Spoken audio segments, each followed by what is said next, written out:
Ľudia, ahojte, ja som Vasky Lubent z Londýna. Mám pre vás jedno krátke video, jednu krátku dokrútku a treba to zdieľať, podľa môjho názoru. Nie kvôli tomu, že to je na mojom YouTube kanáli, to vôbec sa to nejde, ale ide o dobro národa a toto video treba zdieľať a treba to ukázať ľuďom. Takže keď vás môžem poprosiť, zdieľajte toto video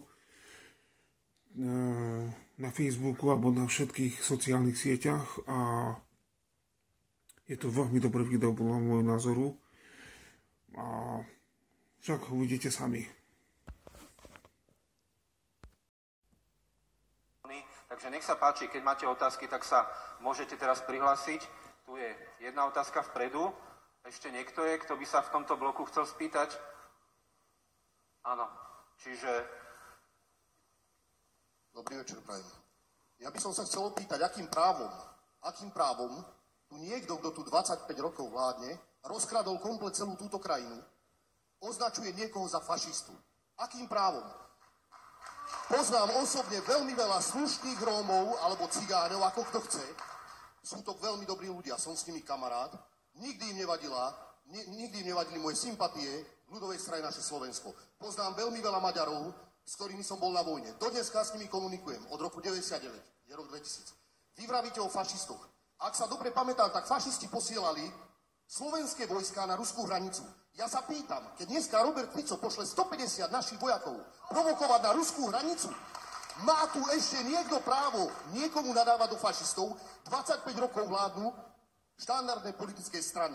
Poviem vám, čo som si všimol minulý rok. Keď som bol malý, mal som veľké problémy s astmou a s bronchitídou. Chodil som pravidelne každý rok na liečebné pobyty na Štrbské pleso.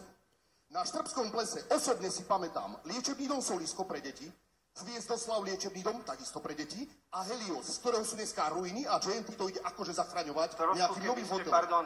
Trošku keby ste hovorili tichšie, lebo je tam veľmi veľká v tom mikrofóne ozvena. Takže ja by som sa chcel spýtať, keď je tu aj smeru. Akým právom vy označujete nahnevaných ľudí fašistami, keď dneska na Štrbskom plese není ani jeden detský liečebný dom, ale je tam samý hotel kempínsky a podobné veci.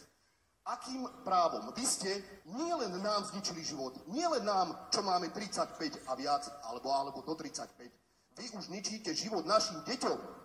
Vy ste siahli na to, čo je nám najcennejšie. A vy sa čudíte, že Kotleba rastie. Dobre, ďakujeme. Pardon, ešte dopoviem. Pardon. Chodíte po mestách, chodíte po dedinách. Označujete, nálepkujete ľudí, polarizujete spoločnosť.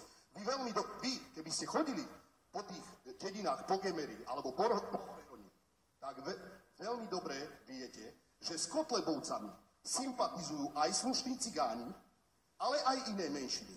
Takisto ako je to s Poliakmi, s Maďarmi, s Ukrajincami, s Rusíncami.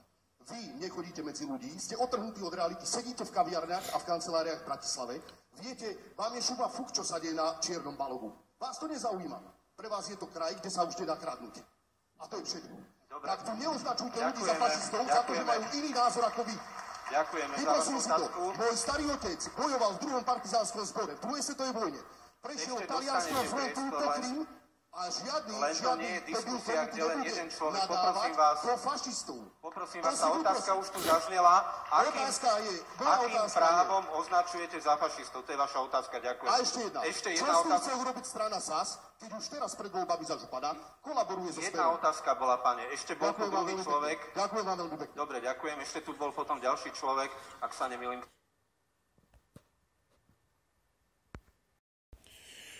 Takže ľudkovia, toto je, si myslím, veľmi dobrá téma.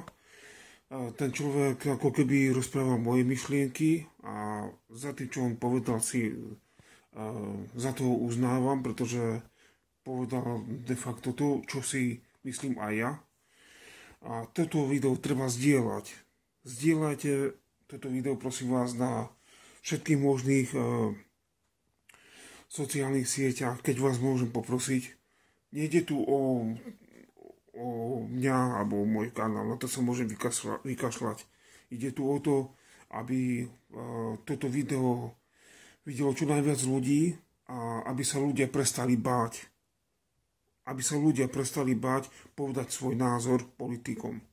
Takže keď vás môžem poprosiť, zdieľajte video na Facebooku, proste na všetkých rôznych týchto sieťach a toto je cesta, a ako sa môže niečo zmeniť.